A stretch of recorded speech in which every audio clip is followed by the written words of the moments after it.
Let us start the class. Okay बच्चों, class को शुरू कर रहे हैं, जल्दी शुरू करना है। चलिए, लास्ट टर्न पर जो अपन ने पढ़ा उसका एक छोटा सा अपडेट ले लेते हैं साहब। लास्ट टर्न पर जो जो चीज़ें अपन ने पढ़ी थी उसको समझ लो। हमने लास्ट टर्न पर पढ़ा सोलेनॉइड। मैं लास्ट टर्न का रिवीजन करा रहा हूँ, एक मिनट क्विक रिवीजन देखें। हमने ये पढ़ा कि अगर हमारे पास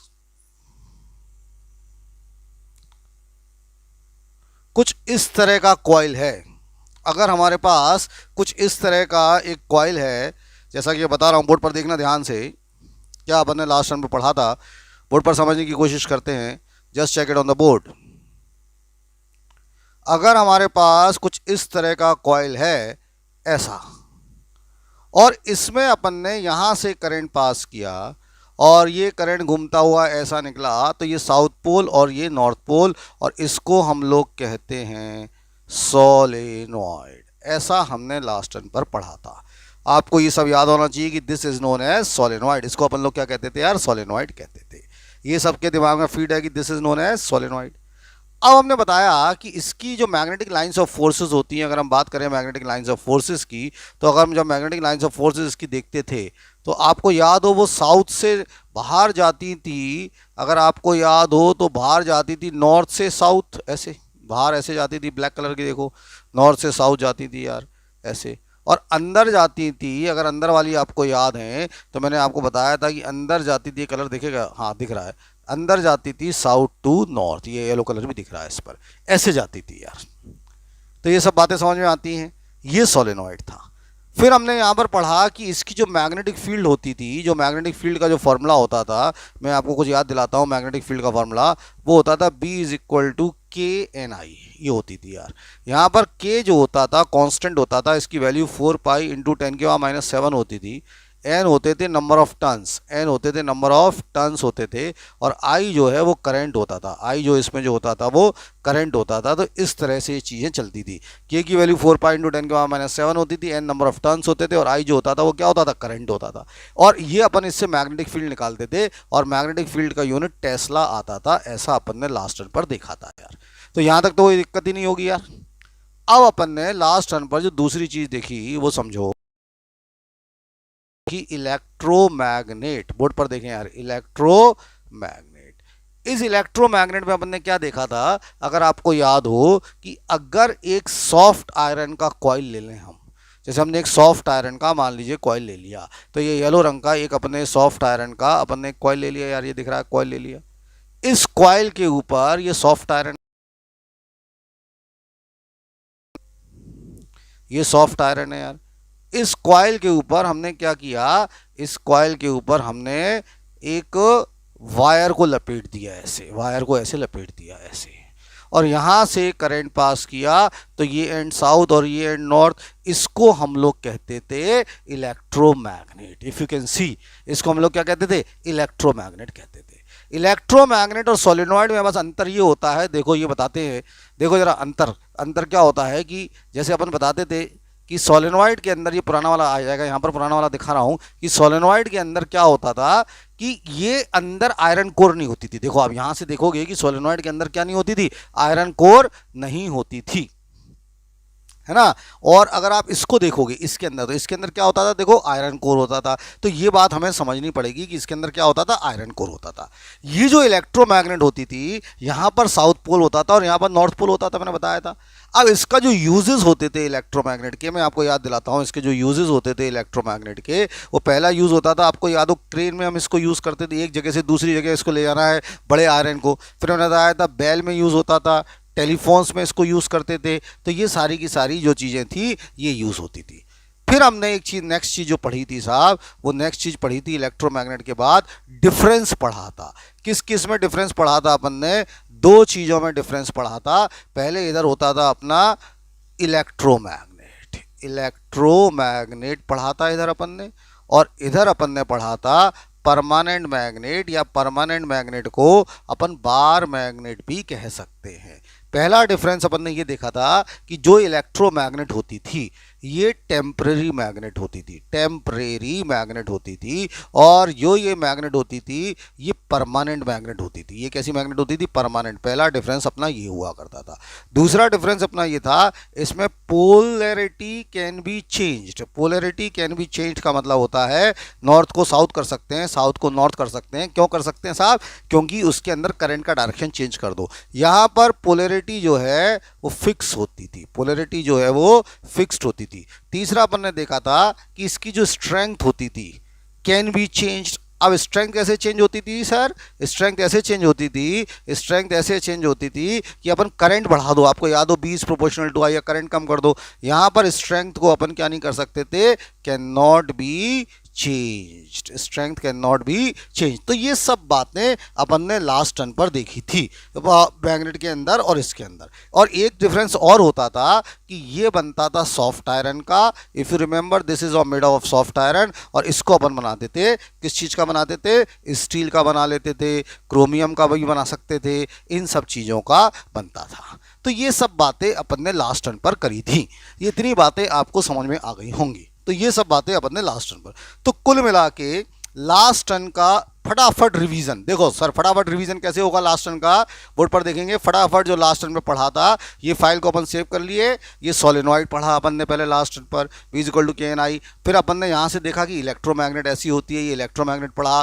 फिर अपन ने देखा यहाँ से कि इलेक्ट्रोमैग्नेट और परमानेंट मैग्नेट में क्या डिफरेंस होता है, ये अपन ने लास्ट टर्न पर पढ़ा था, जल्दी से पढ़ लिया था। अब अपन आगे की बातें पढ़ रहे हैं, सब आज की डेट से पढ़ते हैं कि आज हमें क्या पढ़ना है। अब आज हमें जो पढ़ना है वो दूसरी चीज़ है, बहुत ध्यान से बात समझेंगे, ये इंपॉर्टेंट बात होती है कि अगर मान लो, ध्यान से सुनना, अगर मान लो किसी चीज़ की मैग्नेटिक फील्ड है, बोर्ड पर देखो ये किसी चीज़ की मैग्नेटिक फील्ड है, मतलब किसी मैग्नेट की ये मैग्नेटिक फील्ड है। ये वाइट कलर की जो लाइन दिख रही है ये किसी की मैग्नेटिक फील्ड है। बोर्ड पर देखें यार, ये किसी चीज़ की मैग्नेटिक फील्ड है, हमें नहीं पता किसकी है, लेकिन किसी चीज़ की ये मैग्नेटिक फील्ड है, मतलब कोई मैग्नेट होगी उसकी मैग्नेटिक फील्ड होगी। मैग्नेटिक फील्ड मतलब ये मैग्नेट को बताती है। अब हमने क्या किया, इसके अंदर ध्यान से देखना, एक अपन वायर रख रहे हैं, एक अपन क्या रख रहे हैं? वायर रख रहे हैं। और ये वायर रख दिया, लाल रंग से दिखेगा, हाँ, ये अपन ने एक करंट कैरिंग वायर रख दिया इसमें, जिसमें आई करंट फ्लो हो रहा है। जिसमें कितना करंट फ्लो हो रहा है? आई, ये दिख रहा होगा, आई करंट फ्लो हो रहा है, आई इसमें करंट जा रहा है, ऐसा अपन ने एक वायर रख दिया। इसको थोड़ा ढंग से नहीं दिख रहा, इसको थोड़ा सा वाइट कर लेते हैं, तो यहाँ से वाइट कलर ज़्यादा अच्छा दिखता है। तो इसको आई करंट इसके अंदर फ्लो करा दिया इसके अंदर। और ये जो वायर है, ये जो करंट कैरिंग वायर है, इसको अपन ने थीटा एंगल पर रखा। मतलब कितने एंगल पर रखा? थीटा एंगल पर रखा। तो ध्यान रखना है कि जो करंट कैरिंग वायर है उसके ऊपर फोर्स लगता है। मेरी बात को समझो, कहने का मतलब ये हुआ कि अगर कोई करंट कैरिंग वायर, अगर कोई करंट कैरिंग वायर, ये लाल वाला करंट कैरिंग वायर है, बोर्ड पर देखना, अगर किसी करंट कैरिंग वायर को मैग्नेटिक फील्ड में रख देंगे, बात को समझो, किसी करंट कैरिंग वायर को मैग्नेटिक फील्ड में रख देंगे तो उस वायर के ऊपर फोर्स लगेगा, और उस फोर्स का फॉर्मूला होता है बेटा BIL sin theta. Very very important, force का फॉर्मूला क्या होता है? BIL sin theta. यहां पर B जो है वो मैग्नेटिक फील्ड है, मैग्नेटिक फील्ड है। I जो है वो करंट है, कितना फ्लो कर रहा है। L जो है वो लेंथ ऑफ दी वायर है, लेंथ ऑफ दी वायर है। और थीटा जो है वो एंगल है, एंगल बिटवीन किस किस के बीच में? एंगल बिटवीन वायर, मतलब वायर एंड मैग्नेटिक फील्ड के बीच में। ये आपके दिमाग में फीड होना चाहिए। तो फोर्स का कोई फॉर्मूला पूछेगा तो क्या बोलेंगे? फोर्स का फॉर्मूला क्या होता है? BIL sin theta. यार बोर्ड पर देखो, B क्या चीज़ है? यहाँ पर मैग्नेटिक फील्ड है यार। I यहाँ पर क्या चीज़ है? करंट है यार। L क्या है? लेंथ ऑफ द वायर है यार। और थीटा क्या है? Angle between wire and magnetic field. तो दिमाग में हमें ये रखना, भी लिखाऊंगा परेशान ना, तो हमें दिमाग में ये रखना है कि जब भी कोई करंट कैरिंग वायर को, किसी भी करंट कैरिंग वायर को मैग्नेटिक फील्ड में रख दें तो उसके ऊपर फोर्स लगता है, और वो BIL sin थीटा होता है। अब सभी बच्चों ने, बोर्ड पर देखिएगा, बोर्ड पर समझें, सभी बच्चों ने ट्रिग्नोमेट्री पढ़ी है। उस ट्रिग्नोमेट्री में मैं आपको याद दिलाता हूं, साइन जीरो जो होता था, जीरो होता था। साइन 30 जो होता था वो 1/2 होता था, साइन 45 जो होता था वो 1/√2 होता था, साइन 60 जो होता था वो √3/2 होता था। बोर्ड पर। और जो साइन 90 होता था वो 1 होता था। तो अगर आप देखोगे, मैं आपसे कहूं कि साइन की वैल्यू सबसे ज़्यादा कब है, तो आप देखोगे और कहोगे सर साइन की वैल्यू सबसे ज़्यादा 90 डिग्री पर है। साइन 90 कितना होता है, 1 होता है। अब बोर्ड पर समझें, तो अगर अभी हमने ये किया था, देखो यार जरा, अभी हमने ये रखा था यार, देखो ये रखा था, अभी देखो ये हमारा करंट कैरिंग वायर था, ये हमारा करंट कैरिंग वायर था, मैग्नेटिक फील्ड में हमने इसको रखा था। देखो ये करंट कैरिंग वायर था, मैग्नेटिक फील्ड में हमने इसको रखा था। बोर्ड पर देखो, तो इसके ऊपर फोर्स कितना लगा था, BIL साइन थीटा। अब ये जो B है ये तो फिक्स है, ये जो I है ये भी फिक्स है, ये जो L है ये भी फिक्स है। साइन थीटा की मैक्सिमम वैल्यू कितनी होती है, 1। तो आपसे कोई पूछे कि इस वायर के ऊपर मैक्सिमम फोर्स कब लगेगा, तो देखो एक इमेजिन करो, इस वायर के ऊपर मैक्सिमम फोर्स तब लगेगा। देखें, बात को समझने की कोशिश करिएगा। क्या है कि ये तो मैग्नेटिक फील्ड हो गई यार, ये तो अपनी मैग्नेटिक फील्ड हो गई। बोर्ड पर देखना, ये मैग्नेटिक फील्ड हो गई। अब मान लो मैंने वायर को ऐसे रख दिया, मैंने वायर को कैसा रख दिया, बोर्ड पर देखिएगा, ऐसा रख दिया, ऐसा ऐसा, यानी ये एंगल कितने डिग्री का ले लिया मैंने, 90 डिग्री का ले लिया। तो अब जो फोर्स लगेगा, अब जो फोर्स की वैल्यू होगी वो हो जाएगी BIL साइन 90, क्योंकि साइन 90 की वैल्यू कितनी होती है, 1। तो फोर्स हो जाएगा BIL और ये फोर्स मैक्सिमम होगा। तो आपसे कोई पूछे कि एक मैग्नेटिक फील्ड में कोई वायर रखा है, एक मैग्नेटिक फील्ड में कोई वायर रखा है, उसमें करंट फ्लो कर रहा है, एक मैग्नेटिक फील्ड में कोई वायर रखा है और उसमें करंट फ्लो कर रहा है, और आपसे कोई पूछे बताओ उसमें फोर्स मैक्सिमम कब होगा, तो फोर्स मैक्सिमम होगा जब उसकी वैल्यू साइन थीटा की वैल्यू कितनी है, 90 डिग्री है। यानी हम बोलेंगे फोर्स तब मैक्सिमम होगा जब wire is kept perpendicular, wire is kept perpendicular to the किसके, मैग्नेटिक फील्ड। वायर को जब मैग्नेटिक फील्ड के परपेंडिकुलर रखेंगे तब जाके जो फोर्स है वो मैक्सिमम होगा। ये बात आपके समझ में आनी चाहिए। दूसरी बात यहां से समझो, अभी मैं सब लिखा दूंगा लेकिन चिंता ना करें।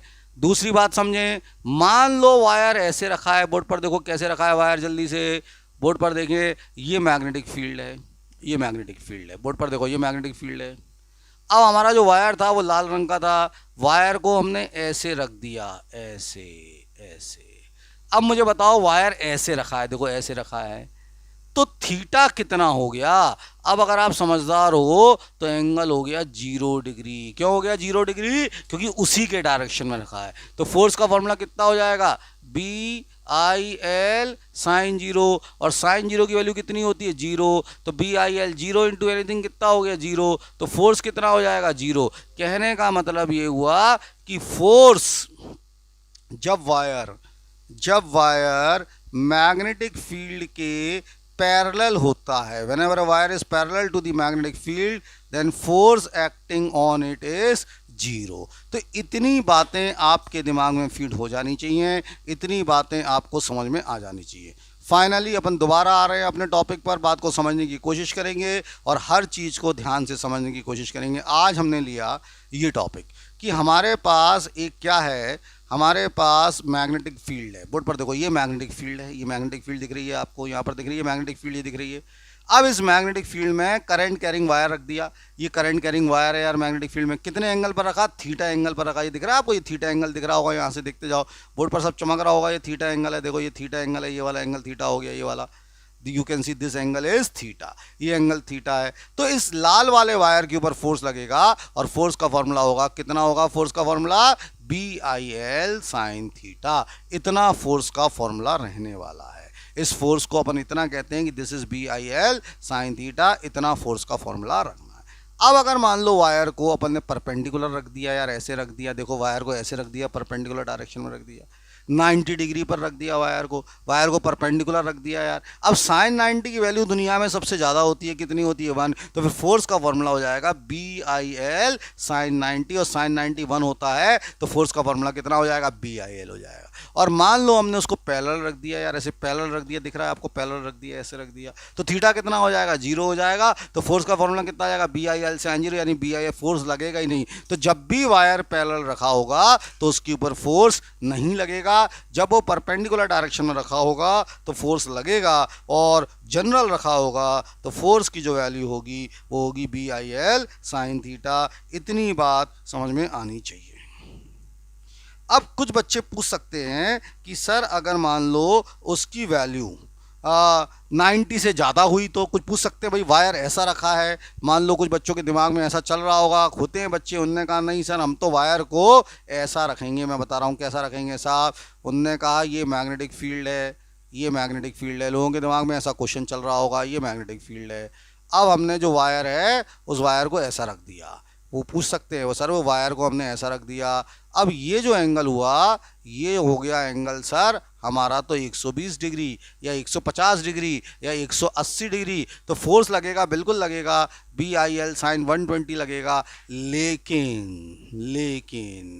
लेकिन साइन 90 से ज़्यादा हमारे कोर्स में नहीं है, तो ये हम नॉट इन कोर्स अभी नहीं पढ़ेंगे। कब पढ़ेंगे, जब हम क्लास 12th में आ जाएंगे, तब वहाँ भी यही फॉर्मूला बताया जाता है, उस समय आपको ये बताया जाएगा कि तब फोर्स कितना होगा। अभी हमें कितने एंगल तक का पढ़ना है, 90 डिग्री के एंगल तक का पढ़ना है। ये अभी हमारे किस में नहीं है, सिलेबस में नहीं है, क्योंकि अभी तक हमारा जो चार्ट है वो 90 डिग्री का है, इसीलिए हम इसको नहीं पढ़ेंगे। कब पढ़ेंगे, 12th में पढ़ेंगे। तो जो बच्चे ऐसा पूछ रहे थे उनको इस बात का आंसर मिल गया होगा।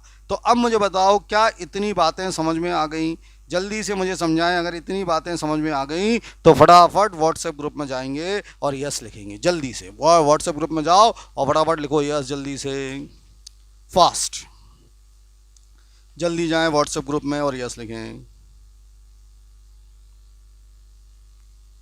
Fast fast. फिर मैं इसको लिखाना शुरू करता हूं, जल्दी करो।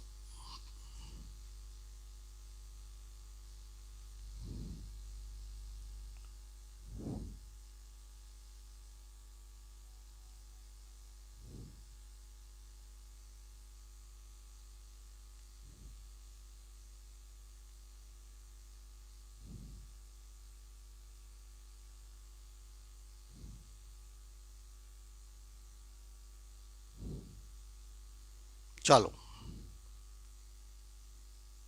ओके बेटा,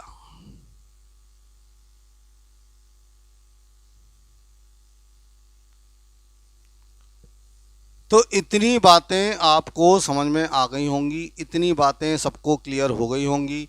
अब मैं यहाँ पर आपको लिखाना शुरू करता हूँ, तो हेडिंग डाल दो। अब अपन हेडिंग डाल दें फटाफट, जल्दी से। क्या हेडिंग डाल देंगे उसको समझ लें यार। हेडिंग डाल दो, हेडिंग डाल दो, force acting on a current carrying wire when placed in a magnetic field. लिखो, force acting on a current carrying wire when placed in a magnetic field. लिखिए, force acting on a current carrying wire when placed in a magnetic field, ये heading डाल दीजिए। Force acting on a current carrying wire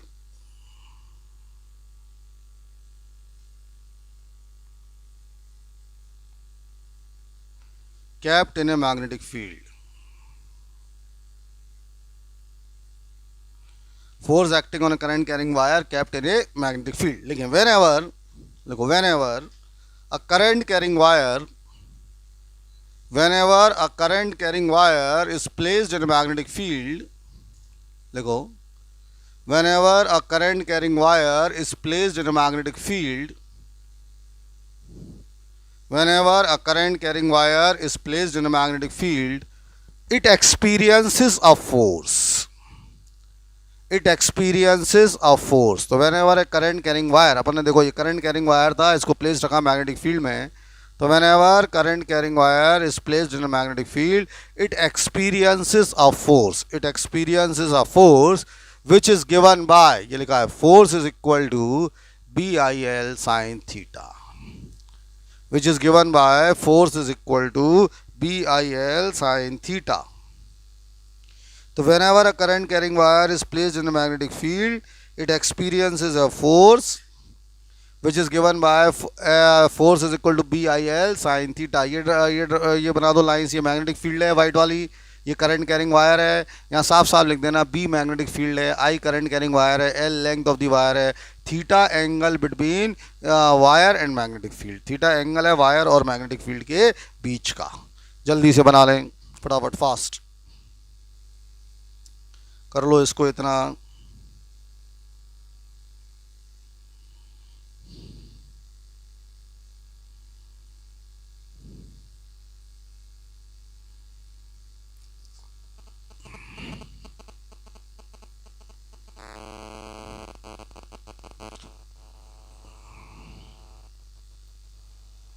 लिख लीजिए।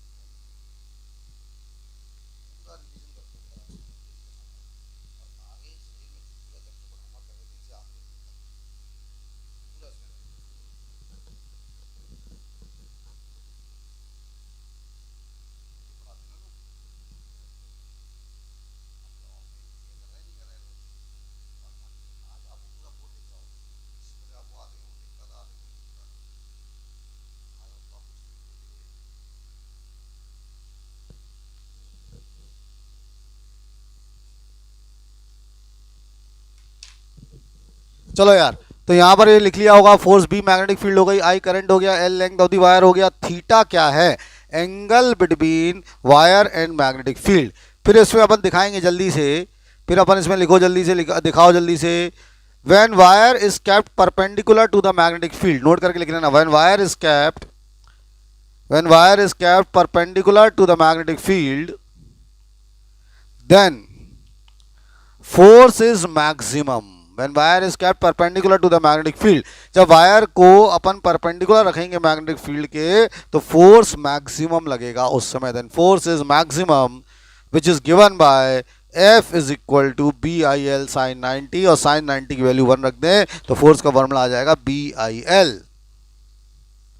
विच is given by force is equal to BIL। तो sin 90 की value 1 रख दिया तो फोर्स का फॉर्मूला हमारा आ गया BIL, and this force is maximum. Figure बना के भी दिखा देना, जल्दी से फिगर बनाओ और दिखा दो उसको कि ये फोर्स जो है वो मैक्सिमम होगा। इसको हमने पैरेलल कर दिया, ये 90 डिग्री का एंगल हो गया तो फोर्स की वैल्यू जो है वो मैक्सिमम हो जाएगी।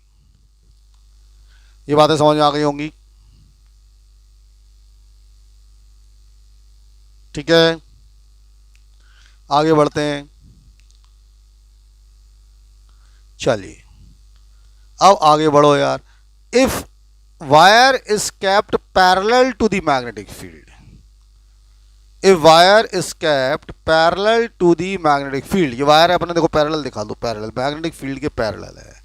if wire is kept parallel to the magnetic field then force is theta 0, F is equal to BIL sin 0, और sin 0 की जो वैल्यू होती है वो sin 0 की वैल्यू जो होती है वो कितनी होती है, sin 0 की वैल्यू 0 होती है। तो फोर्स का फॉर्मूला आ जाएगा BIL और sin 0 0, तो फोर्स इज 0, फोर्स इज 0। जल्दी से दिखा देंगे वहां पर फोर्स कितना है, 0 है।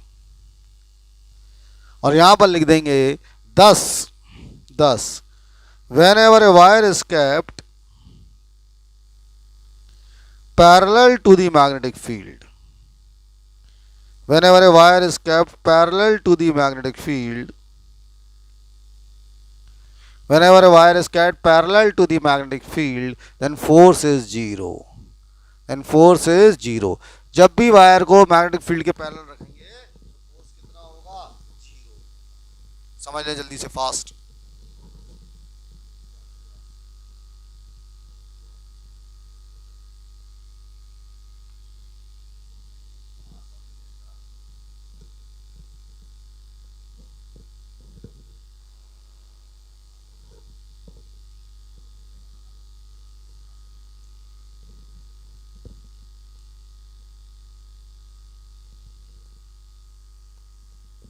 चलो यार, तो फिर वायर को अपन क्या करेंगे, मैग्नेटिक फील्ड के पैरेलल रख देंगे, तो फोर्स कितना हो जाएगा यार, 0। तो मेरे ख्याल से ये बातें सब बच्चों को, अच्छा ये अपने कोर्स में नहीं है यार, तो इसलिए अपन को नहीं ले रहे हैं। क्यों नहीं ले रहे हैं, क्योंकि 120 डिग्री वगैरह हमारे कोर्स में नहीं है।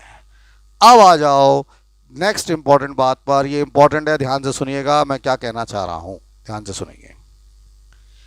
जब हमने, अभी एक बच्चे ने पूछा भी था, ध्यान से सुनेंगे, जब हमने वायर को रखा, ध्यान से सुनो, जब हमने वायर को रखा, when wire is placed in magnetic field, whenever wire is placed in magnetic field, then force will act, ये बात तो सही हो गई, then force will act on the wire, ये बात तो अपन कर ही चुके हैं कि फोर्स लगेगा वायर के ऊपर। अब सवाल है, जो फोर्स लगेगा तो उसकी डायरेक्शन कैसे निकलेगी, बात को समझो। जब फोर्स लगेगा बच्चे, तो हम उसकी डायरेक्शन कैसे निकालेंगे, तो हमसे एग्जामिनर पूछेगा जब किसी वायर के ऊपर फोर्स लगता है तो उसकी डायरेक्शन कैसे निकलती है, तो डायरेक्शन निकलती है फ्लेमिंग्स लेफ्ट हैंड रूल से। डायरेक्शन निकलती है किससे, फ्लेमिंग्स के लेफ्ट हैंड रूल से।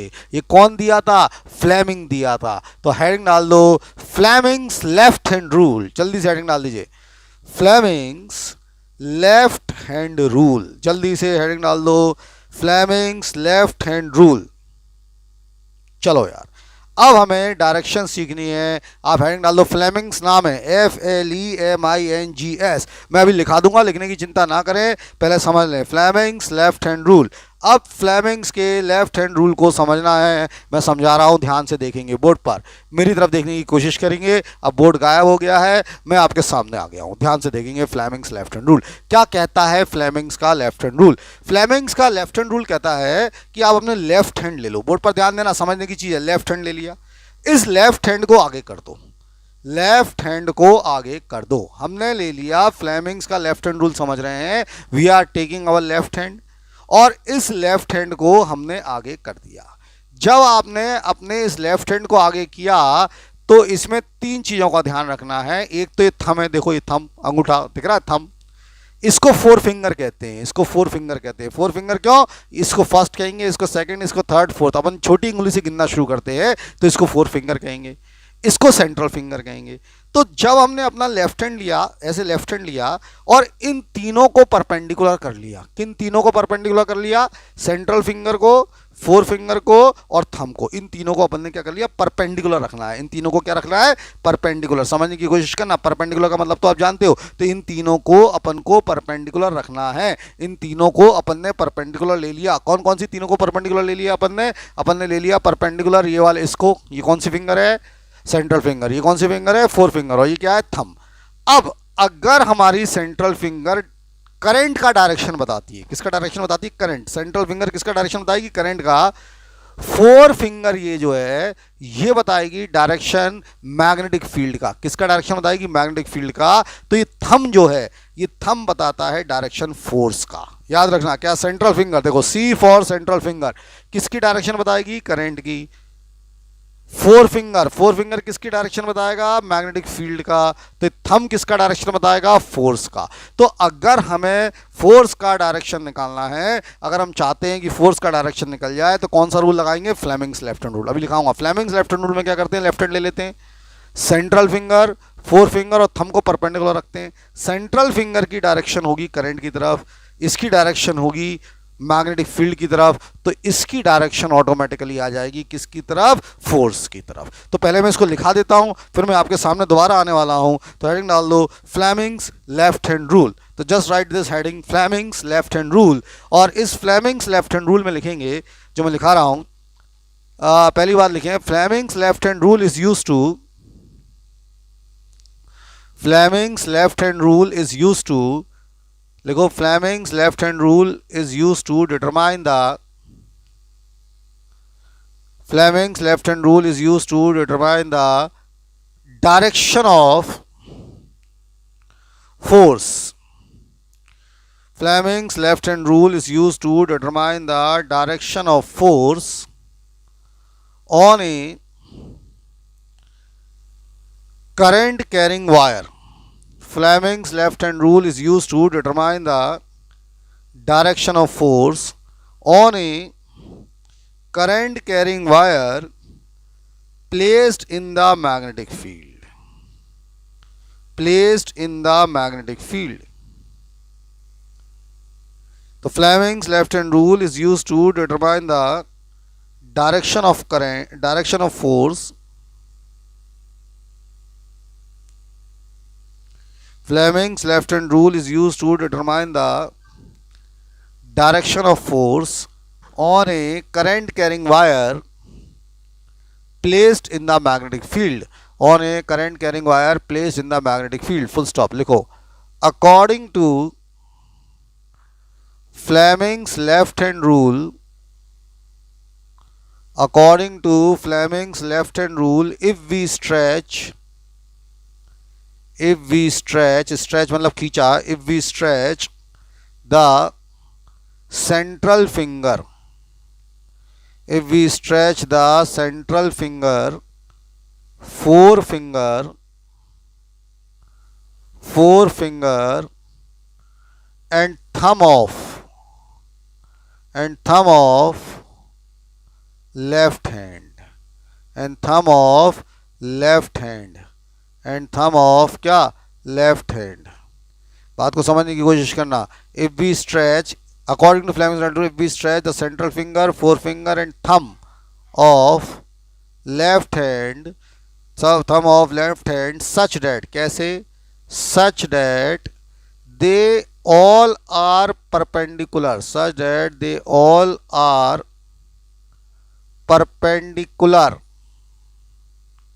to each other, such that they all are perpendicular to each other,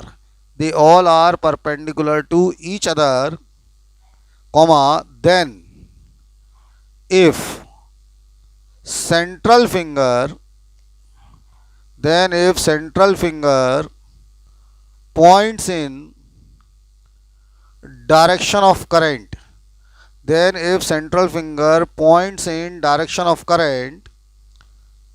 forefinger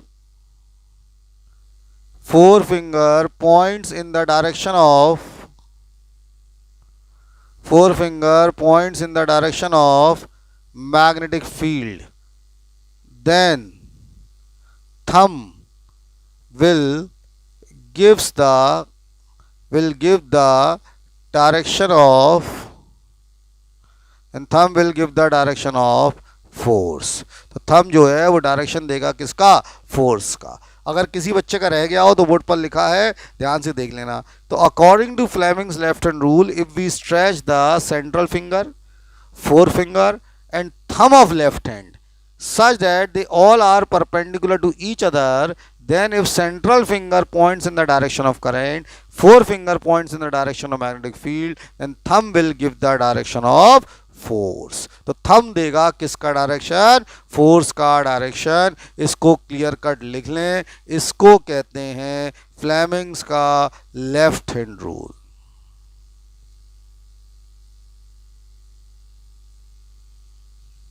चलो यार, तो मुझे लग रहा है इतनी बातें आपके दिमाग में फीड हो गई होंगी, ये सब बातें आपको समझ में आ गई होंगी. तो इतनी बातें क्या क्लियर हो गई हैं, क्या इतनी बातें समझ में आ गई हैं, क्या आपने इतना लिख लिया है? जल्दी से मुझे समझाने की कोशिश करें जिससे मैं आगे बढ़ूं. तो आपको इतना समझ में आ गया क्या? जल्दी बताओ, क्लियर है क्या? कर पाओगे क्या? किसी बच्चे को कोई डाउट है क्या?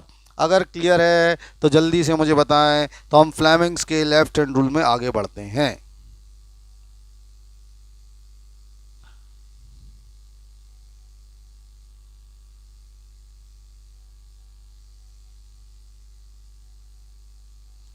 चलो यार, अब मैं कुछ बातें आपसे कर रहा हूं, उन बातों को समझने की कोशिश करिएगा. कुछ बच्चे लगातार मुझसे पूछ रहे हैं, सर इस फोर्स का यूज़ क्या है, इस फोर्स का काम क्या है? तो बेटा अभी अपन 10th क्लास में हैं, ये सेम चैप्टर क्लास 12th में भी है, वहाँ पर सारे के सारे इनके यूजेस आपको बताए जाएंगे, वहाँ पर ये सारे यूजेस आपको समझ में आएंगे. फिलहाल तो आप इतना समझ लें कि जब भी करंट कैरिंग वायर को हम मैग्नेटिक फील्ड में रखते हैं तो उसके ऊपर फोर्स लगता है। उस फोर्स का क्या करते हैं, अभी आपके कोर्स में इलेक्ट्रिक मोटर और जनरेटर ये मैं पढ़ाऊंगा, हालांकि हट गए हैं कोर्स से लेकिन मैं पढ़ाऊंगा, उसमें आपको समझ में आएगा कि ये फोर्स का क्या यूज़ है। वहां पर आप समझने की कोशिश करेंगे कि इस फोर्स का क्या यूज़ होता है। तो यहाँ तक की बातें आपको समझ में आ गई ऐसा मेरा सोचना है। मैंने कोशिश की है कि ये बातें मैं आपको समझा पाऊँ। अब अपन दूसरी बात कर रहे हैं, types of current. Types of current, heading डाल दो, टाइप्स ऑफ करंट। अब बच्चे सोच रहे होंगे क्या सर करंट के भी टाइप्स होते हैं? बिल्कुल होते हैं बेटा। टाइप्स ऑफ करंट, दो तरह के करंट होते हैं। पहले समझा रहा हूं, पहले सुन लो, बाद में लिखना, पहले समझ लो बोर्ड पर। पहला होता है जिसका नाम होता है शॉर्ट में डीसी, इसका फुल फॉर्म होता है डायरेक्ट करंट। कौन सा करंट? Direct current. दूसरा होता है जिसका आपने नाम सुना होगा एसी। एसी वो नहीं है जो हवा दे रहा है, इसका फुल फॉर्म होता है ऑल्टरनेटिंग करंट। तो आज से पहले आपको बाद में लिखाऊंगा, अभी लिखने की चिंता ना करें। आपसे कोई पूछे कितने तरह के करंट है, लिखने की चिंता ना करें, मैं सब लिखा दूंगा। तो आपके दिमाग में होना चाहिए साहब दो तरह के करंट है। किसी ने पूछा कौन कौन से करंट हैं, तो पहले करंट का नाम डायरेक्ट करंट, उसको शॉर्ट में क्या बोलते हैं? डीसी बोलते हैं। दूसरे करंट का नाम ऑल्टरनेटिंग करंट। अब डायरेक्ट करंट क्या होता है और ऑल्टरनेटिंग करंट क्या होता है, इसको समझने की कोशिश करें। बोर्ड पर मैं दो ग्राफ बना रहा हूं, बोर्ड पर मैं दो ग्राफ बना रहा हूं, ध्यान से देखें। पहला मेरा ग्राफ है येलो कलर से, ये आपको यहां पर दिया है करंट, आई से डिनोट करते हैं। वाई एक्सिस पर करंट है और एक्स एक्सिस पर टाइम है। टाइम आप जानते हैं, उसको टी से डिनोट कर रहे हैं। और इसका जो ग्राफ आया, इसका जो ग्राफ आया साहब, वो ग्राफ आया ऐसा। देखें कैसा ग्राफ आया। इसकी जो ग्राफ की लाइन आई, वो ग्राफ की लाइन ऐसी आ गई, ऐसी सीधी ऐसी जा रही है। ये ग्राफ की लाइन चली गई सीधी, देखते जाओ, ठीक है। मजा नहीं आया, इसको दोबारा बना रहा हूं ग्राफ की लाइन को, ध्यान से देखिएगा।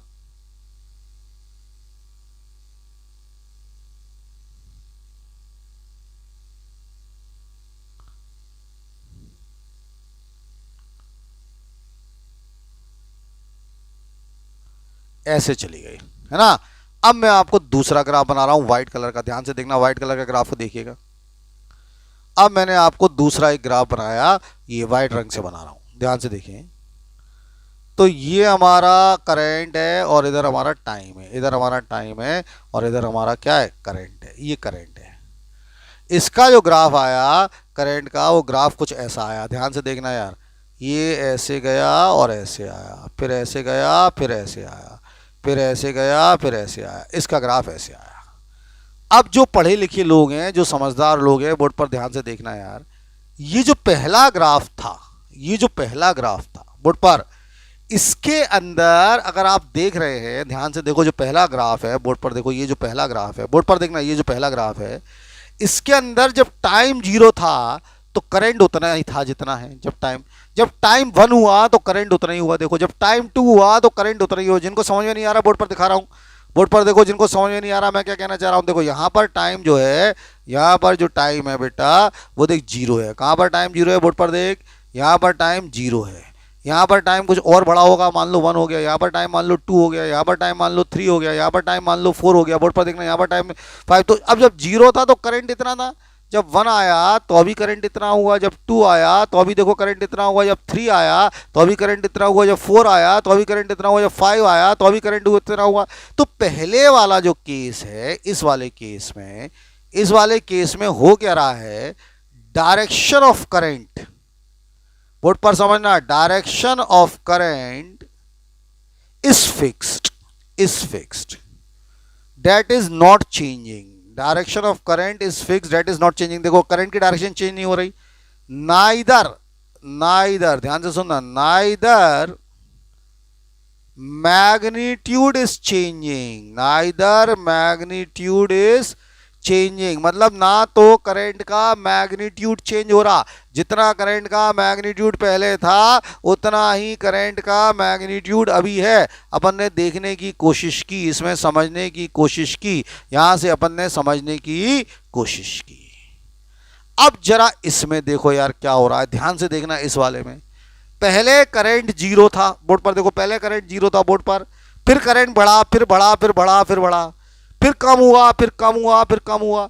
अब यहां पर डायरेक्शन बदल गई, ये एक्स एक्सिस की पॉजिटिव डायरेक्शन है, ऊपर और नीचे कौन सी डायरेक्शन है, नेगेटिव, तो यहां से डायरेक्शन बदल गई, फिर बढ़ा, फिर कम हुआ, फिर डायरेक्शन बदल गई। तो इस करंट में क्या हो रहा है बोर्ड पर देखो, ये वाला जो करंट है, ये जो सेकंड वाला मैं आपको करंट बताने की कोशिश कर रहा हूं, see what is happening here. Board पर देखें यार, इस केस में क्या हो रहा है, इस केस को समझने की कोशिश करें। यहां पर क्या हो रहा है, in this case what is happening, in this case both magnitude as well as direction of current, magnitude as well as direction of current is changing। बात को समझने की कोशिश करना, इसके अंदर मैग्नीट्यूड भी चेंज हो रहा है, डायरेक्शन ऑफ करंट भी चेंज हो रही है। बात को समझें, both magnitude and direction of current is changing. तो ये ऐसा जो करंट है जिसमें मैग्नीट्यूड भी चेंज होता है और डायरेक्शन ऑफ करंट भी चेंज होती है, उसको एसी कहते हैं। ऐसा जो करंट है जिसमें ना तो मैग्नीट्यूड चेंज हो रहा है और ना ही डायरेक्शन ऑफ करंट चेंज हो रही है, उसको हम लोग क्या कहते हैं, उसको हम लोग कहते हैं डीसी करंट। कौन सा करंट कह रहे हैं हम इसको, डीसी करंट कह रहे हैं। तो अब आपको मेरी बातें समझ में आ रही होंगी, अब आपको लग रहा होगा कि छोटी छोटी बातें हैं, ये हमें समझ में आनी चाहिए। अब आपको एक एक चीज़ क्लियर हो गई होगी जो मैंने आपको समझाने की कोशिश की। तो इस केस में कुछ भी चेंज नहीं हो रहा है, तो ये डीसी है और ये एसी है। अभी सब लिखा दूंगा मैं, अभी लिखने की चिंता ना करें, ये डीसी और एसी है। अब फिर हमारे मन में एक बड़ा सवाल आता है, ध्यान से सुनना, कि हमारे घर में कौन सा आता है, हम अपने घर में कौन सा यूज़ करते हैं। तो ये बात वैसे तो सबको पता होनी चाहिए, नहीं पता तो मैं आपको बता देता हूँ। हम अपने घर में एसी यूज़ करते हैं। हमारे घर में दुकान में, शॉप में, सब जगह एसी आता है। और जो एसी आता है वो 220 वोल्ट 50 हर्ट्ज़ का आता है। मतलब इसकी, हमारे घर में जो एसी आता है उसकी फ्रीक्वेंसी जो होती है वो 50 हर्ट्ज़ होती है। अब कई सारे बच्चे पूछेंगे सर ये फ्रीक्वेंसी का मतलब क्या है, पहले समझ लो फिर लिखा देंगे। तो देखो क्या होता है, अभी ये देखा एसी ऐसा, सॉरी ये नहीं था एसी। अभी हमने देखा कि जो एसी आएगा वो कैसा आएगा, बोर्ड पर देखो, एसी जो आता है मैं बता रहा हूं कैसा होता है।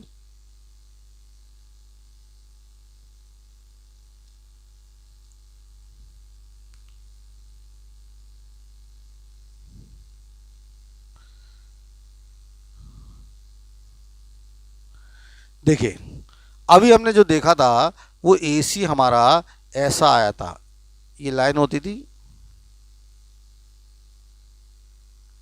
ये लाइन जा रही थी और ये एसी ऐसा आ रहा था, ऐसा फिर ऐसा फिर ऐसा। तो एक सेकंड में जितनी बार डायरेक्शन चेंज होती है उसको हर्ट्स, उसको फ्रीक्वेंसी कहते हैं। एक सेकंड में जितनी बार डायरेक्शन चेंज होती है उसको क्या कहते हैं, फ्रीक्वेंसी कहते हैं। लिखने की चिंता ना करें, मैं लिखा दूंगा। तो हमारे हिंदुस्तान में, हमारे इंडिया में जो फ्रीक्वेंसी होती है वो 50 हर्ट्स होती है। अलग अलग कंट्री में अलग अलग फ्रीक्वेंसी होती है। अब सवाल है हमें डीसी करंट कहाँ से मिलता है। तो हमें डीसी करंट जो है वो सेल से मिलता है, जो हम सेल यूज़ करते हैं, जो हम बैटरी यूज़ करते हैं, इससे डीसी मिलता है। और एसी करंट हमें कहाँ से मिलता है, हमें जनरेटर से मिलता है या एमपीवी जो हमें सप्लाई करती है उससे मिलता है। बात को समझिए, जो जनरेटर या एमपीवी हमें जो सप्लाई करती है उससे मिलता है। ये इंपॉर्टेंट बात होती है कि हमें कहाँ से मिलता है। अब सवाल है क्या ऐसी कोई डिवाइस आती है जो एसी को कन्वर्ट कर दे डीसी में, और ऐसी कोई डिवाइस आती है जो डीसी को कन्वर्ट कर दे एसी में, और उस डिवाइस का नाम क्या होता है। तो बोर्ड पर समझेंगे, जो डिवाइस एसी को डीसी में कन्वर्ट करती है उस डिवाइस का नाम होता है रेक्टिफायर, और जो डिवाइस डीसी को एसी में कन्वर्ट करती है, उसका नाम होता है इन्वर्टर। अब बात को समझे यार, हमारे घर में जो, लिखने की चिंता ना करें, हमारे घर में जो सारी की सारी चीज़ें होती हैं, लाइट है, पंखा है, ट्यूबलाइट है, रेफ्रिजरेटर है, कूलर है, फ्रिज है, वो सब एसी से जलते हैं, ऑल्टरनेटिंग करंट से जलते हैं, क्योंकि उनका बनावट ही ऐसी होती है कि वो डीसी से नहीं जल सकते। आप चाहो तो चेक कर लो, एक सेल ले लो और सेल से बल्ब को लगा दो तो बल्ब जलेगा नहीं यार। अब सवाल है, हमारे घर में जब लाइट चली जाती है, जब लाइट चली जाती है तो भी ये सब चीज़ें जलती हैं और वो बैटरी से चलती है, लेकिन वो बैटरी में क्या आता है, डीसी आता है। मेरी बात को समझो, उस बैटरी में क्या आता है, डीसी। वहाँ साथ में एक डिब्बा लगा होता है जिसको इन्वर्टर कहते हैं। तो इन्वर्टर का काम जो होता है, आज से समझो कि जो बैटरी डीसी दे रही होती है उसको एसी में कन्वर्ट कर देता है। तो जो इन्वर्टर का काम होता है, जो बैटरी डीसी दे रही होती है उसको किस में कन्वर्ट कर देता है, एसी में कन्वर्ट कर देता है। ये किसका काम होता है, इन्वर्टर का काम होता है। हमारे जो मोबाइल फ़ोन्स होते हैं, हमारे जो सेल फोन्स होते हैं, हमारे घर में आजकल कॉमन है मोबाइल फ़ोन, दो चार चार होते हैं, 8-10 तो मेरे पास ही पड़े हैं इस रूम में। तो ये मोबाइल फ़ोन अगर मैं आपसे पूछूं, ये मोबाइल फ़ोन की अगर मैं आपसे बात करूं और मैं आपसे कहूं, मुझे बताओ यार, ये जो मोबाइल फ़ोन है, ये जो मोबाइल फ़ोन आप देख रहे हैं, ये जो मोबाइल फ़ोन को आप जानते हैं, ये किससे चार्ज होता है, एसी से चार्ज होता है क्या डीसी से चार्ज होता है? तो आप सब बोलोगे ये मोबाइल फ़ोन जो है सर हम अपने घर में चार्ज करते हैं और हमारे घर में एसी आता है तो एसी से चार्ज होता है। नहीं, ये मोबाइल फ़ोन डीसी से चार्ज होता है। देखो, अगर मान लो ये मोबाइल फ़ोन एसी से चार्ज होता तो अपन एक काम करते हैं, मैं नहीं कर रहा हूँ लेकिन तुम करके देखना घर में, तो तुम्हें पापा मम्मी बताएंगे क्या बढ़िया काम कर रहे हैं अपन। ये एक वायर ले लिया हमने, ये वायर ले लिया, ये दिख रहा है wire, you can see this wire. इस वायर का एक हमने जो 2 तार है दूसरे एंड वाले वो प्लग में लगा दिए और यहाँ लगा देंगे, यहाँ वायर इस बैटरी में जोड़ दो, एक यहाँ जोड़ दो, सुनो एक यहाँ जोड़ देते हैं और एक यहाँ जोड़ दिए, ऐसे जोड़ दिए। तो क्या होगा, जैसे ही हम ऐसा जोड़ेंगे ये उड़ जाएगा, ये उड़ जाएगा, फ़ोन उड़ जाएगा। क्यों? क्योंकि इसको आपने एसी दे दिया और इसको चाहिए क्या, डीसी। तो हम क्या करते हैं, मोबाइल का चार्जर लेते हैं, ये चार्जर होता है। अब कभी आपने सोचा इस चार्जर का काम क्या होता है? ये ऐसी सिंपल प्लग है क्या? कई बच्चे दिमाग ही नहीं लगाते। अगर सिंपल प्लग होता तो बाजार से हम 2 रुपए का प्लग लाते, उसमें तार जोड़ते और उसमें लगा देते। इसके अंदर एक डिवाइस होती है, इसके अंदर एक सर्किट होती है, उसको बोलते हैं रेक्टिफायर। क्या बोलते हैं, रेक्टिफायर। तो हमारे घर में जो एसी आ रहा है, ये अंदर जो सर्किट है रेक्टिफायर, उसको डीसी में कन्वर्ट कर देती है, तब जाके हमारा मोबाइल जो है वो चार्ज होता है। तो कहने का मतलब ये चार्जर जो है, जो आजकल हम गांव वालों की भाषा में चार्जर बोलते हैं, ये कुछ नहीं है, ये एक डिवाइस है जो एसी को किस में कन्वर्ट कर रही है, डीसी में कन्वर्ट कर रही है। तो आज से कोई पूछे कितने तरह के करंट, तो मेरे ख्याल से ये सब बातें समझ में आ गई होंगी। इतनी बातें हमें चाहिए थी, इतनी बातें आपको क्लियर हो गई होंगी। अब 2 बातें और कर लेते हैं और फिर इसके बाद इसको लिख लेते हैं जल्दी से। पहले 2 बातें कर रहे हैं, फिर अपन इसको लिखने की कोशिश करते हैं। 2 बातें क्या है कि हमारे घर में कौन सा आया साहब, एसी आया। इसका मतलब अच्छा कौन सा होता है, बेस्ट कौन होता है? तो भैया हम कभी खराब चीज़ इस्तेमाल करते हैं क्या? तो बेस्ट एसी होता है, मतलब एसी सबसे अच्छा होता है। एसी सबसे अच्छा होता है तो उसके एडवांटेजेस होते होंगे, उसके फ़ायदे होते होंगे। तो एसी का सबसे बड़ा एडवांटेज तो ये है, ये बहुत सस्ता होता है, डीसी बहुत महंगा होता है। दूसरा एडवांटेज ये है कि ये ईजिली कन्वर्ट हो जाता है, ईजिली कन्वर्ट हो जाता है डीसी में। क्यों? ये चार्जर की कीमत 20 से 25 रुपए की डिवाइस होती है, तो बड़े आराम से कन्वर्ट हो जाता है। इन्वर्टर 1500 से 2000 रुपए का आता है, ठीक है। तीसरी इंपॉर्टेंट बात ये है कि एसी को ट्रांसमिट कर सकते हैं, भेज सकते हैं, ट्रांसमिटेड ओवर लॉन्ग डिस्टेंस, बहुत दूर तक हम भेज सकते हैं, over long distance without loss, उसका लॉस नहीं होता। देखो हमारे ग्वालियर में जो एसी आता है वो यहाँ से 200 किलोमीटर दूर बनता है, ग्वालियर में नहीं बनता। तो 200 किलोमीटर दूर से ग्वालियर तक एसी आ रहा है। कभी आपने ऐसा सोचा कि एक बैटरी लगी है और हमारे घर परिवार में 10-15 घर हैं, हम अपने घर में बैटरी लगा लें और उसी से तार वायर डाल के बगल वाले को लाइट दे दें? ऐसा नहीं होता ना, क्योंकि वो डीसी को सप्लाई करने में लॉस बहुत होता है। तो ये एसी के फ़ायदे हैं, अभी मैं सब लिखा दूंगा, बात समझ में आ रहा है। और जो डिसएडवांटेज हैं, किसके डिसएडवांटेज, डीसी के। जो डीसी के डिसएडवांटेज हैं वो सुन लो क्या क्या हैं। तो जो डिसएडवांटेज है, जो खराबियां हैं किसकी, डिसएडवांटेज ऑफ डीसी, तो पहला डिसएडवांटेज तो ये कॉस्टली है। दूसरा दूसरा डिसएडवांटेज है कि long distance can not be transmitted, दूर तक उसको नहीं भेज सकते, long distance can not be transmitted. तो ये सब इसकी खराबियां हैं। तो अपन अब फटाफट लिखना शुरू करते हैं साहब। तो अपन को कहाँ से लिखना था, मैं आपको फिर से बताता हूँ कि अपन ने क्या पढ़ा एसी डीसी के बारे में। अपने पास सब नोट है इसलिए आपको परेशान होने की ज़रूरत नहीं है। हमारी हेडिंग थी टाइप्स ऑफ करंट, तो लिखो टाइप्स ऑफ करंट, लिखो टू टाइप्स, फटाफट टाइप्स ऑफ करंट लिखो, टू टाइप्स, पहला डीसी करंट और दूसरा एसी करंट। लिखो फटाफट, दो तरह के करंट होते हैं, पहला डीसी करंट और दूसरा एसी करंट। फुल फॉर्म लिख लो, डीसी का मतलब डायरेक्ट करंट, एसी का मतलब ऑल्टरनेटिंग करंट, ये सब लिख लो।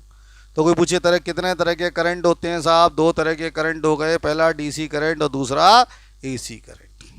फुल फॉर्म लिख लो, डीसी का फुल फॉर्म डायरेक्ट करंट और एसी का फुल फॉर्म ऑल्टरनेटिंग करंट। अब लिखो जल्दी से, सबसे पहले लिखो डीसी करंट क्या होता है, लिखो डीसी करंट। लेकिन DC current, an electric current whose magnitude and direction, देखो ये magnitude and direction, an AC current whose magnitude and direction is fixed, an AC current whose magnitude and direction is fixed, that is not changing। तो AC ऐसा लिखो, a current whose magnitude and direction is fixed, that is not changing। बात समझो, तो current whose magnitude and direction is fixed, ना तो magnitude change हो रहा और ना ही डायरेक्शन चेंज हो रही। तो current whose magnitude and direction is fixed, that is not changing, that is not changing is known as DC current or direct current। तो current whose magnitude and direction is fixed, that is not changing, is known as DC current or direct current, full stop। DC current और direct current, अभी लिखते चलना है, इसमें बात को समझते चलना। देखो सोर्स ऑफ डीसी इज, इसी में लिखो सोर्स ऑफ डीसी इज, कहां से मिलता है, source of DC is cell और बैटरी, ये मिलता है सेल से या बैटरी से। Source of DC is cell और बैटरी, तो ये हमें मिलेगा सेल से मिल जाएगा या बैटरी से मिल जाएगा। तो आज से कोई पूछे इसका सोर्स क्या है, इसका सोर्स है सेल या बैटरी। अब एक इंपॉर्टेंट बात और बताओ, समझो, क्या इसकी डायरेक्शन चेंज हो रही है, तो आप कहोगे सर इसकी डायरेक्शन चेंज नहीं हो रही, हम कहेंगे इसकी डायरेक्शन चेंज नहीं हो रही, और डायरेक्शन नहीं चेंज हो रही तो फिर फ्रीक्वेंसी इसकी जीरो हो जाती है। तो इसकी फ्रीक्वेंसी कितनी होती है, जीरो होती है। तो आज से कोई पूछ ले इसकी फ्रीक्वेंसी कितनी है, तो इसकी फ्रीक्वेंसी जो है वो जीरो है। तो लिख low frequency of DC is zero. तो डीसी की जो फ्रीक्वेंसी होती है वो जीरो होती है। तो आज से कोई पूछे डीसी की फ्रीक्वेंसी कितनी है, तो हम कितना बोलेंगे, उसकी फ्रीक्वेंसी जीरो है। तो ये बातें आपको समझ में आनी चाहिए, ये बातें आपके दिमाग में क्लियर कट होना चाहिए कि उसकी जो फ्रीक्वेंसी है वो जीरो। और ये फिगर बना दो यार, ये वाला फटाफट फिगर बना लो फास्ट, डीसी का फिगर बना लो, फिर मैं एसी लिखाऊंगा जल्दी से।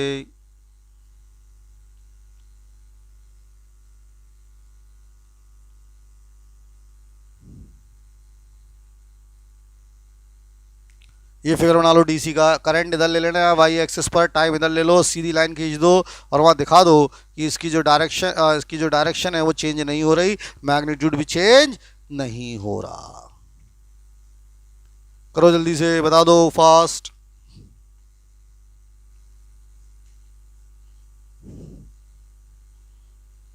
जल्दी कर लो, टाइम कम है, जल्दी कर ले।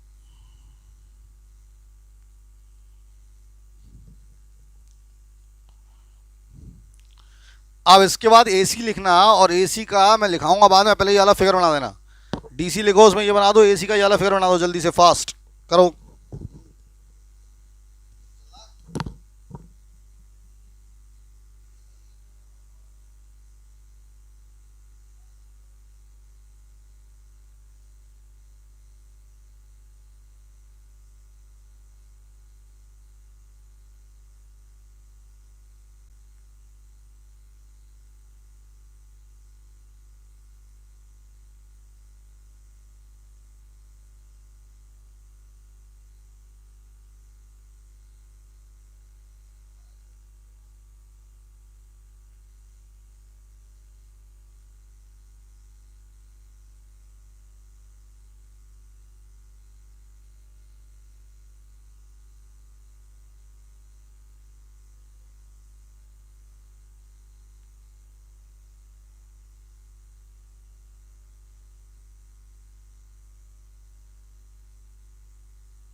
चलो यार, अब लिखो फटाफट एसी। एसी का ये वाला फिगर बना लिया होगा आपने, एसी का फिगर बना लो। अब इसमें देखो एसी में a current whose magnitude and direction,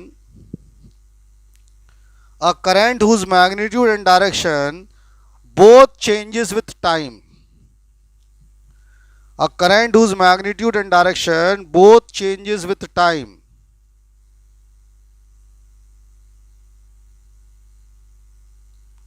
current whose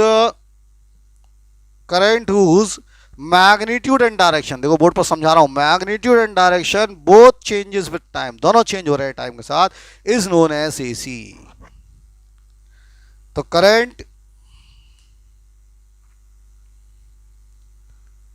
whose magnitude and direction, current whose magnitude and direction both changes with time is known as AC, is known as AC, alternating current, full stop. Source of AC is generator, source of AC is generator, जो AC का source है वो generator है, source of AC is generator, full stop. लेकिन in our houses, हमारे घर में, in our houses we use AC,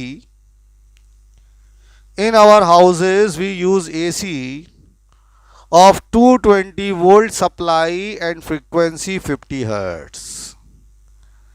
In our houses we use AC of 220 volt supply and frequency 50 hertz.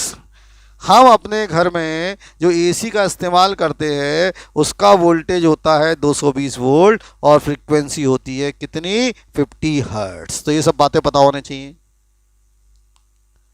ठीक है। नेक्स्ट है, नोट करके लिखो, रेक्टिफायर, नोट नंबर 1 करके लिखना, rectifier converts AC into DC, rectifier converts AC into DC and inverter converts DC into AC. Rectifier converts AC into DC, यहां से दिखा देना कि रेक्टिफायर जो है वो कन्वर्ट करता है AC को DC में, और inverter converts DC into AC। तो ये सब बातें का दिखा दो कि रेक्टिफायर जो है AC को DC में कन्वर्ट करता है और इन्वर्टर जो है वो DC को AC में कन्वर्ट करता है। तो ये सब बातें यहाँ पर दिखा दें फटाफट कि rectifier converts AC into DC और inverter convert DC into AC, ठीक है यार। अब लिखो यहाँ पर दिखा देना advantages of AC, advantages of AC। तो पहला लिखो इट इज चीप, बहुत सस्ता होता है। एडवांटेजेस में लिखो पहला इट इज चीप, सस्ता है। दूसरा एडवांटेज लिखो दूसरा एडवांटेज लिखो, it can easily be converted to DC. It can be easily convert to DC, आसानी से डीसी में कन्वर्ट हो जाता है। ईजिली कन्वर्ट टू डीसी, बड़ी आसानी से डीसी में कन्वर्ट हो जाता है। तीसरा एडवांटेज लिखो, AC can be transmitted over long distance. AC can be transmitted over long distance without much loss, बिना ज़्यादा लॉस के। AC can be transmitted over long distance without much loss, without much loss। AC can be transmitted over long distance without much loss, without much loss। ठीक है, अब यहीं पर लिख लो disadvantages of DC। Disadvantages of DC में लिखे हैं, इट इज़ कॉस्टली, महंगा है, जैसा कि मैंने बताया महंगा है। दूसरा, it can not be transmitted over long distances. It can not be transmitted over long distances, इसको ज़्यादा डिस्टेंस तक नहीं ले आया जा सकता। It can not be transmitted over long distances, ज़्यादा दूरी तक इसको नहीं ले जा सकते। तो ये सब बातें आपके दिमाग में होनी चाहिए, और मेरे ख्याल से इतनी बात आपके समझ में आ गई होगी। अब आज का जो दूसरा टॉपिक है, उस टॉपिक को समझ लें यार, उसका नाम है फ्यूज वायर। फ्यूज वायर, आजकल फ्यूज वायर का मॉडर्न कंसेप्ट है MCB। MCB फ्यूज वायर अब नहीं लगता घरों में, अब जनरली MCB लगती है जो ट्रिप हो जाती हैं। अब फ्यूज वायर होता क्या है पहले समझ लें, फिर लिखेंगे। फ्यूज वायर एक सेफ्टी डिवाइस होती है। फ्यूज वायर एक सेफ्टी डिवाइस होता है which is used to save electrical appliances, सुन लो, which is use to save electrical appliances in our houses when large current comes due to some reasons. कुछ कारणों से अगर घर में ज़्यादा करंट आ जाता है तो फ्यूज वायर ऐसे करंट से आपके डिवाइस को बचा लेता है। ऐसी चीज़ों से हम घर की सेफ्टी कर सकते हैं। बात समझ में आ रहा है? ऐसी चीज़ों से हम बचा सकते हैं। अब देखो यार क्या होता है, फ्यूज वायर आजकल MCB आ गई है। आजकल फ्यूज वायर का कंसेप्ट बदल गया है। पुराने ज़माने में जो लाइट की फिटिंग होती थी, अगर आपका घर पुराना है, मान लीजिए पुराने का मतलब मान लो 100 साल पहले 50 साल पहले घर बना है, तो वहाँ कटआउट लगे होते थे। उन कटआउट में फ्यूज़ वायर होता था। तो क्या होता था कि कई बार मान लो गलती से ज़्यादा करंट आ गया, सुन लो सब लिखा देंगे अभी, कई बार गलती से ज़्यादा करंट आ गया घर में, हमें घर में चाहिए मान लो 20 एम्पियर करंट, और कई बार शॉर्ट सर्किट वगैरह हो जाती है, उससे मान लो घर में 50 एम्पियर करंट आ गया। अब अगर वो 50 एम्पियर करंट हमारे घर में घुस गया, फ्रिज में घुस गया 50 एम्पियर, फ्रिज चलती है 5 एम्पियर पर, टीवी चलता है 5 एम्पियर पर, अब हमारे टीवी को 50 एम्पियर का करंट मिल जाए तो टीवी आपके सामने धुआं बन के जल जाएगा, फ्रिज आपके सामने बस्ट हो जाएगी। तो इन सबको बचाना है, ये गलती ना हो, नहीं तो घर का सारा सामान जल सकता है। आपने पहले न्यूज़ सुनते होते, पहले न्यूज़ आती थी कि एक मोहल्ले में मतलब एक कॉलोनी में MPV की गलती से ज़्यादा करंट आ गया तो उस घर का टीवी जल गया, फ्रिज जल गया। तो वो क्या हुआ, उस घर में सही फ्यूज़ वायर नहीं होगा।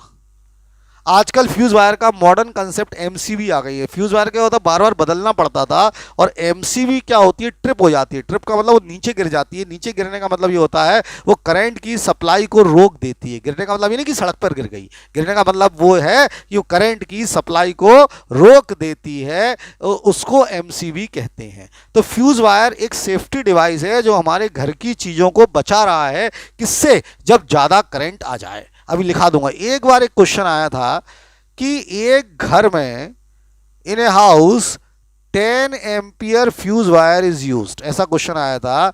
इन a house 10 ampere fuse wire is used, what does this means, इसका मतलब क्या है, ये क्वेश्चन पूछा था, हालांकि एक ही नंबर का क्वेश्चन था लेकिन एक एक नंबर करके जुड़ेंगे नंबर, कि 10 एम्पियर का फ्यूज वायर यूज हुआ, इसका मतलब क्या है? तो इसका मतलब ये है कि दिस फ्यूज वायर, ये जो फ्यूज वायर है, this fuse wire will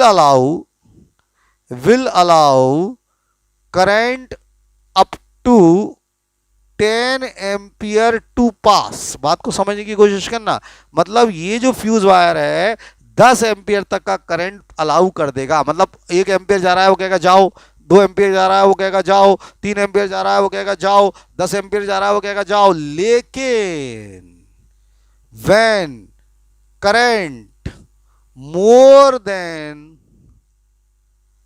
10 ampere comes, अगर मान लो करंट 10 एम्पियर से ज़्यादा आ जाए, देन इट विल मेल्ट, वो खुद जल जाता है बेचारा, it will melt and break the circuit, वो खुद मेल्ट हो जाता है और सर्किट को ब्रेक कर देता है, जिससे आगे करंट जाना रुक जाता है।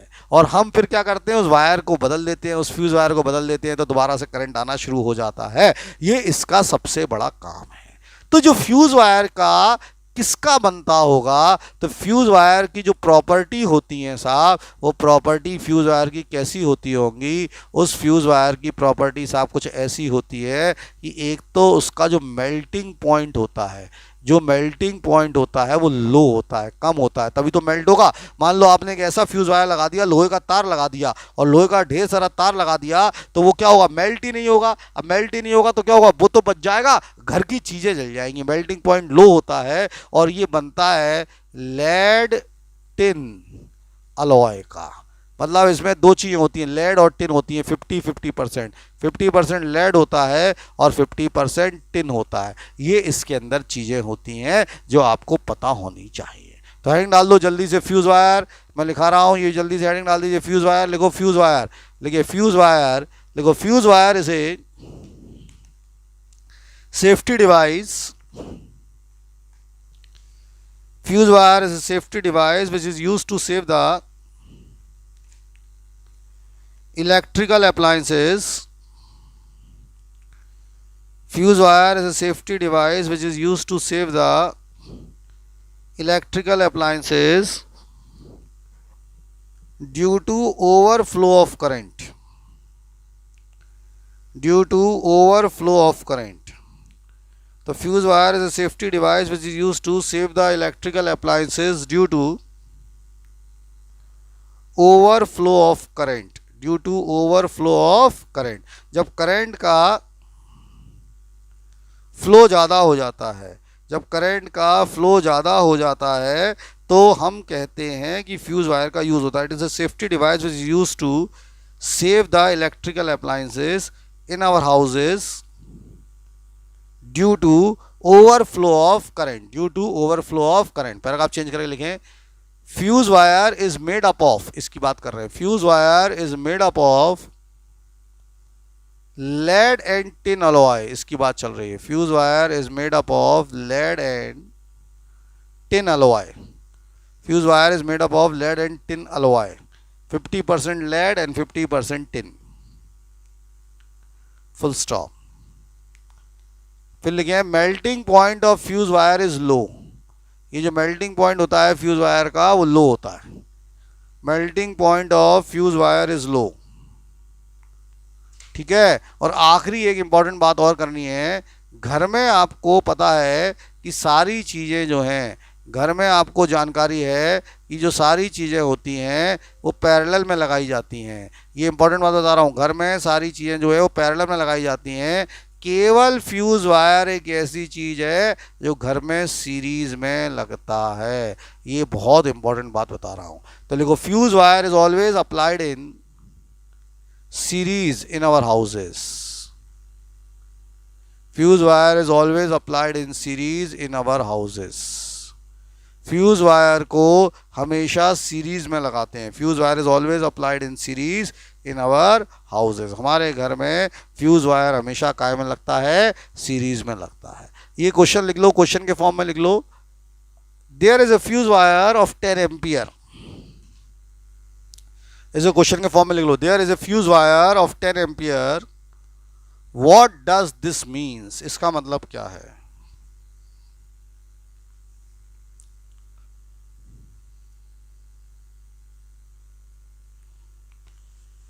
There is a fuse wire of 10 ampere, what does this mean, इसका मतलब क्या है, वो ये पूछ रहा है। एक फ्यूज वायर है 10 एम्पियर का, इसका मतलब क्या है? तो मैंने अभी आपको मतलब समझाने की कोशिश की, मैंने आपको बताया, लिख लो। मतलब बोर्ड पर लिखा है कि this fuse wire will allow current up to 10 ampere to pass. This fuse wire will allow current up to 10 ampere to pass. When current becomes more than 10 ampere, it will break, it will melt and break the circuit. तो this fuse wire, ये जो है allow the current up to 10 ampere to pass, ये fuse wire 10 ampere तक का current allow कर देगा।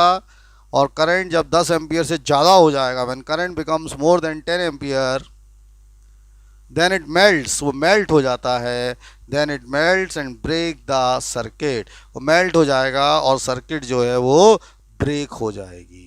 तो ये सब बातें समझ में आ गई। ये हो गई कहानी फ्यूज़ वायर की। तो आज का क्विक रिवीजन, आज हमने क्या पढ़ा, जल्दी से एक क्विक रिवीजन अपन कर लेते हैं। अब अपन रोज़ जो पढ़ेंगे ना, उसका क्विक रिवीजन हल्के हल्के कर लेंगे, जिससे अपन को ये समझ में आ जाए कि आज अपन ने क्या पढ़ा है। यार हमने आज शुरू की कहानी यहाँ से। यार देखो जल्दी से, अपन ने कहाँ से कहानी शुरू की? अपन ने कहानी शुरू की यहाँ से, कहानी शुरू की यहाँ से। ये लास्ट टर्न का था, ये अपना आज का था। हमने सबसे पहले आपको ये समझाने की कोशिश की, बोर्ड पर ध्यान देना, हमने क्या समझाया आपको? हमने ये समझाया कि जब भी करंट कैरिंग मैग्नेटिक फील्ड के अंदर अगर हम करंट कैरिंग वायर रख देते हैं तो उसके ऊपर फोर्स लगता है, और उस फोर्स का जो फॉर्मूला होता है वो फॉर्मूला होता है BIL साइन थीटा। हमने आपको ये समझाया। फिर हमने आपको ये समझाया कि अगर ये 90 डिग्री पर रखा है, अगर ये 90 डिग्री पर रखा है तो फोर्स मैक्सिमम होता है, क्योंकि साइन 90 की वैल्यू 1 होती है, BIL। फिर हमने आपको ये समझाया कि अगर फ्यूज़ वायर पैरेलल रखा है, फ्यूज़ वायर कैसा रखा है? पैरेलल रखा है, मैग्नेटिक फील्ड के पैरेलल रखा है। देखो मैग्नेटिक फील्ड के पैरेलल रखा है, तो जब ये फ्यूज़ वायर पैरेलल रखा होगा तो हमने समझाया फोर्स जीरो होता है। हमने समझाया फोर्स कितना होता है? जीरो होता है। फिर हमने समझाया फ्लेमिंग्स का लेफ्ट हैंड रूल। फिर हमने आज आपको समझाया फ्लेमिंग्स का लेफ्ट हैंड रूल। फ्लेमिंग्स का लेफ्ट हैंड रूल कहता है कि जब आप लेफ्ट हैंड ले लेंगे और उसकी सेंट्रल फिंगर, फोर फिंगर और थंब को परपेंडिकुलर रख देंगे, तो सेंट्रल फिंगर अगर पॉइंट करता है डायरेक्शन ऑफ करंट में, फोर फिंगर पॉइंट करता है डायरेक्शन ऑफ मैग्नेटिक फील्ड में, तो थंब पॉइंट करेगा डायरेक्शन ऑफ फोर्स में। हमने आपको ये समझाया।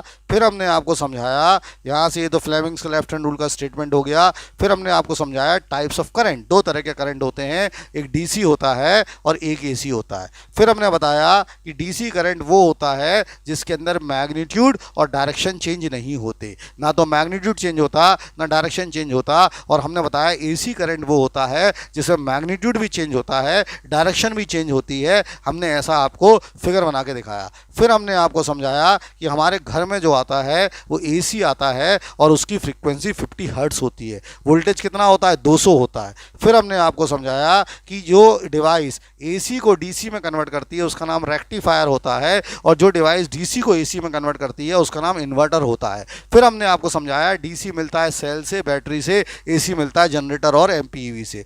फिर हमने समझाया कि जो अच्छी चीज़ होती है वो AC होता है। AC के 3 एडवांटेज होते हैं, पहला तो सस्ता होता है, दूसरा ईजिली कन्वर्ट हो जाता है DC में, तीसरा बताया AC can be transmitted over long distances. DC हमेशा से खराब होता चला हुआ आया है। डिसएडवांटेज होते हैं DC के, पहला कॉस्टली होता है और दूसरा ज़्यादा दूर तक इसको ट्रांसमिट नहीं कर सकते। फिर हमने आपको समझाया फ्यूज़ वायर, उसका मॉडर्न नाम MCB होता है। फ्यूज़ वायर एक सेफ्टी डिवाइस होती है जो इलेक्ट्रिकल अप्लायंसेस को सेव करती है लार्ज करंट के कारण, लार्ज करंट के कारण। फिर हमने बताया आपको कि ये फ्यूज़ वायर जो होता है इसका मेल्टिंग पॉइंट कम होता है और ये लेड और टिन अलॉय का बनता है, 50-50% होता है। फिर हमने बताया कि घर में सारी चीज़ें पैरेलल में लगती हैं लेकिन फ्यूज़ वायर काय में लगता है? सीरीज में लगता है। और फिर हमने आपको एक क्वेश्चन दिया कि अगर हमारे पास एक वायर है, फ्यूज़ वायर जो 10 एम्पियर का है, तो आपको ये बताना है इसका मतलब क्या है। तो हमने बताया कि इसका जो मतलब होता है साहब, इसका मतलब होता है कि वो 10 एम्पियर तक के करंट को अलाउ कर देगा, बाकी वो करंट को अलाउ नहीं करेगा। ये बात हमने आपको समझाने की कोशिश की।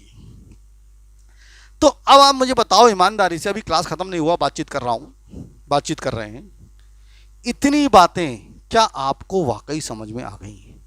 क्या इतनी चीज़ें आपके दिमाग में फीड हो रही हैं? क्या आज मैंने आपको एक जो क्विक रिवीजन कराया, आज मैंने आपको जो दूसरी दूसरी चीज़ें कराई कि जल्दी से कैसे रिवीजन होता है, पिछले टर्म का कैसे रिवीजन, ये सिस्टम कैसा लगा? मैं बार बार बोल रहा हूँ कि मैं डेली कुछ ना कुछ अपडेट करूँगा। आज का अपडेशन ये था कि अब हम जो क्लास लिया करेंगे उसके अंदर जो भी पूरे दिन में पढ़ेंगे उसको एंड में रिवीजन करा देंगे। ये नया सिस्टम कर दिया है कि अंत के 2 मिनट के अंदर पूरे क्लास का रिवीजन हो जाए, जिससे कि आप चीज़ों को समझ पाएं। बात समझ में आ रहा है? इस तरह से चीज़ों को पढ़ना होता है। अब 2 बातें मुझे करनी है जो बहुत ज़रूरी बातें हैं बच्चों आपसे। बात नंबर 1, बोर्ड पर पहले समझ ले, मैं होमवर्क का सिस्टम चेंज कर रहा हूँ। होमवर्क का सिस्टम मैं कैसे चेंज कर रहा हूँ वो समझ लें। अब आपको पर डे मैं कुछ ना कुछ होमवर्क दूंगा, अभी भी देता ही हूँ मैथ्स वाले बच्चों को। साइंस में थोड़ा सा होमवर्क कम होता है क्योंकि याद करने की चीज़। अब मैं साइंस में भी पर डे कुछ ना कुछ दूंगा और आपको उस होमवर्क को सबमिट करना है हमको। अब सबमिट अब आप लोगों को होमवर्क व्हाट्सएप ग्रुप पर नहीं करना है। कारण क्या है? अभी जो मैथ्स वालों को कल दे दिया वो तो कल तो व्हाट्सएप ग्रुप पे दे दो। अभी नया सिस्टम बता रहा हूँ मैं।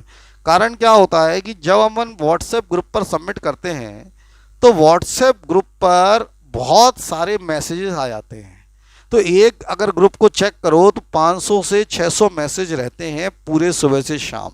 तो कई बार अगर हमें आपको इंपॉर्टेंट इन्फॉर्मेशन कुछ देना हो, कोई हमें डिस्कस करना हो, तो कई बार आपको मैसेजेस नहीं दिखते। क्यों नहीं दिखते? क्योंकि वो इतने सारे मैसेज भर जाते हैं तो हमें इंपॉर्टेंट मैसेज छूट जाता है। अब आप कैसे करेंगे होमवर्क वो ज़रा बोर्ड पर समझो। हम कैसे आपको होमवर्क देंगे, पूरा एक चार्ट बना के समझा रहा हूँ कि आपको होमवर्क क्या करना है, कैसे देना है होमवर्क, उसको समझा रहा हूँ। ये how to give you the homework, homework को कैसे देना है उसको समझने की कोशिश करें। देखो यार, क्या करोगे आप,